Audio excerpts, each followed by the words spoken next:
కనిపిస్తూ ఉంటుంది. మాన ప్రాణ రక్షణలో నేనున్నానని తెలుపుతూ రౌడి గుంట నేరగాల గుండెల్లో గుబులు రేపే గుండెల్లో గుబులు రేపే గుండెల్లో గుబులు రేపే. మరి మన చదువుతా ఉన్నది, మన అంబేద్కర్ చదువుతా ఉన్నది కదా, సాక్షాత్తు అంబేద్కర్ భారత రాజ్యాంగాన్ని దేవుడైనా మరి అలాంటి దేవుడు ముంగట అగైతే జరుగుతూ ఉంటుంది. నువ్వు నేను నిలబడతాం, అగైతే నాటడానికి పోతా వాడు ఏమంటాడు, అమ్మ వాడని చెప్పి మెడకి తిరగబడతాడు. ఒక్క నిమిషం పక్క తాగుబిడ్డ ఒకటి చిన్న చిన్న 100 కొట్టాలంటే వాడు ఉంటాడు. ఇంత నవరగా కొడుక 100 కొట్టారా ఉరుకులైతే కుడుతూనే ఉంటాడు.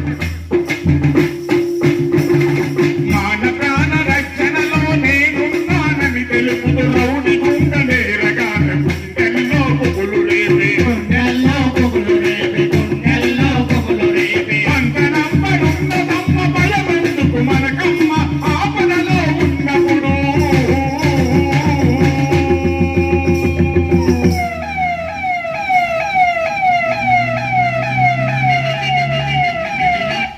వందకు ఫోను చేయాలనమ్మా నంబరంటే ఆదుకునే నంబరమ్మా ఆపద సమయములో మనలా ఆదుకునేనమ్మా 100 నంబరమ్మా డైలెంట్ నంబరమ్మా.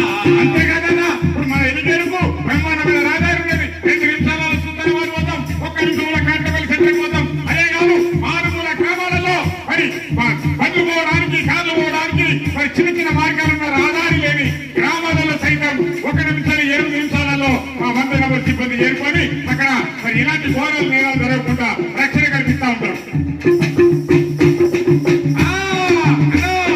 100 నంబర్ అంటే ఆదుకునే నంబరమ్మా ఆపద సమయములో మనల ఆదుకునేనమ్మా 100 నంబరమ్మా డైలెంట్ నంబరమ్మా. 100 నంబర్ అంటే ఆదుకునే నంబరమ్మా ఆపద సమయములో మనల ఆదుకునేనమ్మా 100 నంబరమ్మా డైలెంట్ నంబరమ్మా. పల్లెలైన పట్నమైన మారుమూల గ్రామమైన బడుల కాడ గుడుల కాడ చిల్లరి అల్లరి మోకలు చిల్లర అల్లరి మోకలు బడుల కాడ మన ఆడపిల్లలు నేర్పించడానికి, గుడుల కాడ మన తల్లు నేర్పించడానికి, గుడుల కాడికి పోతారు మన తల్లు దేవుళ్ళు ముక్కోవడానికి, బడుల కాడికి పోతారు మన పిల్లలు చదువుకోవడానికి. ఆ గుడుల కాడ ఆకదాయి అన్నలేసి మన బిడ్డలు నేర్పిస్తూ ఉంటారు, మన తల్లు నేర్పిస్తూ ఉంటారు. మరి వాళ్ళ పని పట్టడానికి కూడా మారుమూల గ్రామాల సైతం మరి మా గ్లూకోజ్ సిబ్బంది 100 నంబర్ సిబ్బంది కాపుల కాస్తూ వాళ్ళ తోడుగా తీస్తూ ఉంటుంది. పల్లెనైన పట్టమైన మారుమూల గ్రామమైన బడుల కాడ గుడుల కాడ చిల్లరి అల్లరి మోకలు చిల్లర అల్లరి మోకలు చిల్లర అల్లరి మోకలు. వేధింపుకు పాల్పడితే కొట్టు 100 నంబరుకు వత్తులు రక్షక బదులు.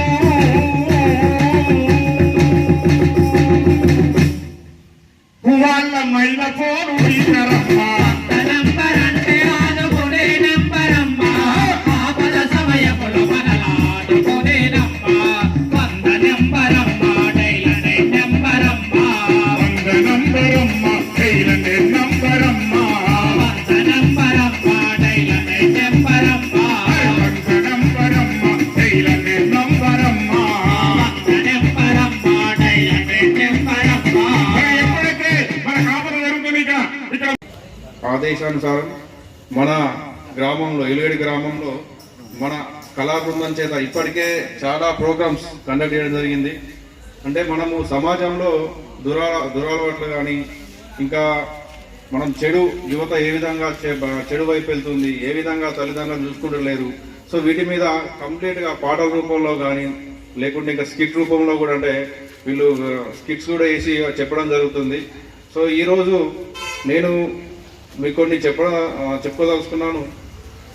మనము ఇక్కడ ఉన్నోళ్ళు అందరూ ఎవరైతే కూర్చున్నారో అందరూ కూడా జాగ్రత్త వినేటోళ్ళు కూడా అందరూ కూడా 40+ ఉన్నోళ్ళు, ఒక్కరు కూడా యువత లేదు. మన ఎలిగేడు విలేజ్లో దగ్గర డిగ్రీ ఏజ్ ఉన్న వాళ్ళు ఎంత లేదన్నా ఒక 80-90 మంది ఉంటారు, ఒక్కరు కూర్చోలేదు. ఇది ఎందుకంటే సమాజం మారుతున్న కొద్దీ మనలో చేంజ్ అయిపోతున్నారు. ఇప్పుడు మీకున్న ఓపిక వాళ్ళకి లేదు, సమాజం పట్ల గౌరవం లేదు, పెద్దల పట్ల గౌరవం లేదు, ఏ విధంగా ఉండాలో తెలియదు. చెడు అలవాట్లకు దురలవాట్లకు ఈజీగా అడిక్ట్ అయిపోతున్నారు. గాంజాయి అని, తాగుడని, అదని ఇదని రకరకాలుగా అది తీసుకొని ఆ నెగిటివ్ వైపు సైడ్ వెళ్ళిపోయి లైఫ్ జీవితాన్ని ఖరాబ్ చేసుకుంటున్నారు. సో నేను మీ అందరికీ ఒక రిక్వెస్ట్ ఏంటంటే ఇక్కడ చెప్పేది, ఆఫీసర్లు వస్తూ ఉంటారు, పోతూ ఉంటారు, ట్రాన్స్ఫర్ వెళ్ళిపోతూ ఉంటారు. బట్ మీరు ఇక్కడనే ఉంటారు, మీ పిల్లలు ఎక్కడెక్కడే ఉంటారు, విలేజ్ ఇక్కడనే ఉంటుంది. కాబట్టి మీ విలేజ్ అనేది స్వచ్ఛంగా మంచిగా ఉంటే, అంటే మీరు గతంలో 30 ఏళ్ళ కింద ఎట్లా ఉండేదో ఆ విధంగా ఉంటే చాలా బాగుంటుంది. ఇప్పుడున్న యువత ఒక్కరు కూడా మీ మాట అయినారు. చదువుకునేటోళ్ళు కావచ్చు, డిగ్రీ అయిపోయి బయట తిరిగేటోళ్ళు కావచ్చు. సో దీనికి అన్నిటి కారణాలనే కొన్ని మనము ఆలోచిస్తే ఏ విధంగా తప్పుదో పోతున్నారు.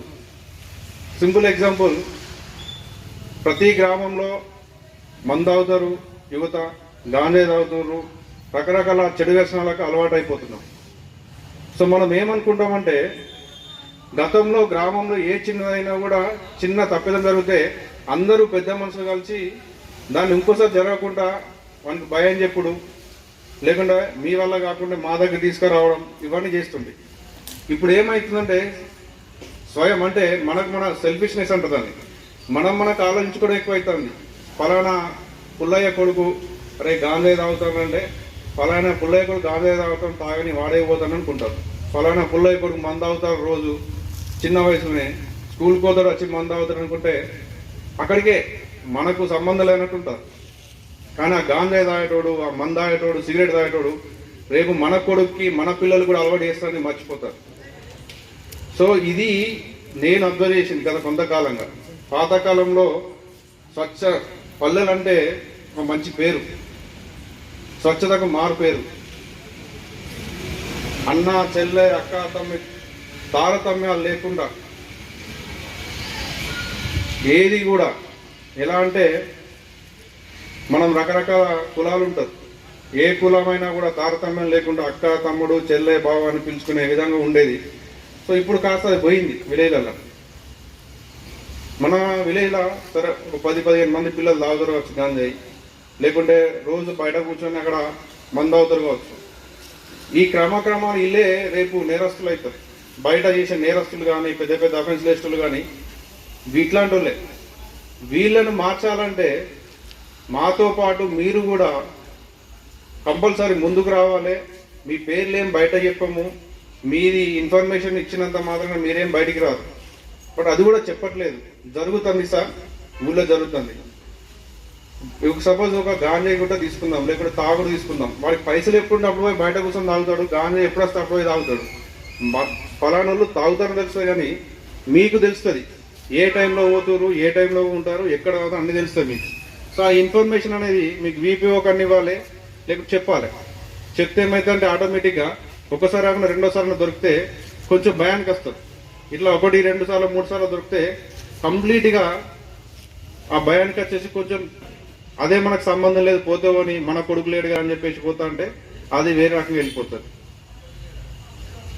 రకరకాల సైబర్ నేరాలు జరుగుతున్నాయి, రకరకాలుగా వేరే రకాల నేరాలు జరుగుతున్నాయి.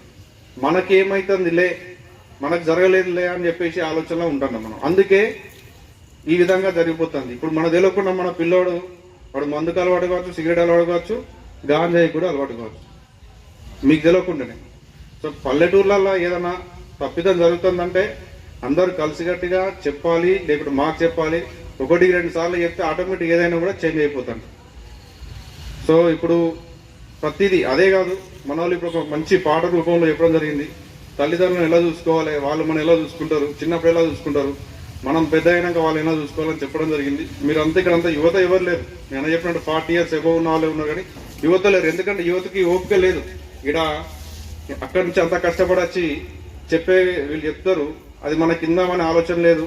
ఈ టైం ఎందుకు బయటకు పోవాలి, సిగరెట్ తాగాలి, లేకుంటే ముచ్చట్లు పెట్టాలి, ఫోన్ చూసుకుంటూ అయిపోతాను ఆలోచనకు వచ్చింది.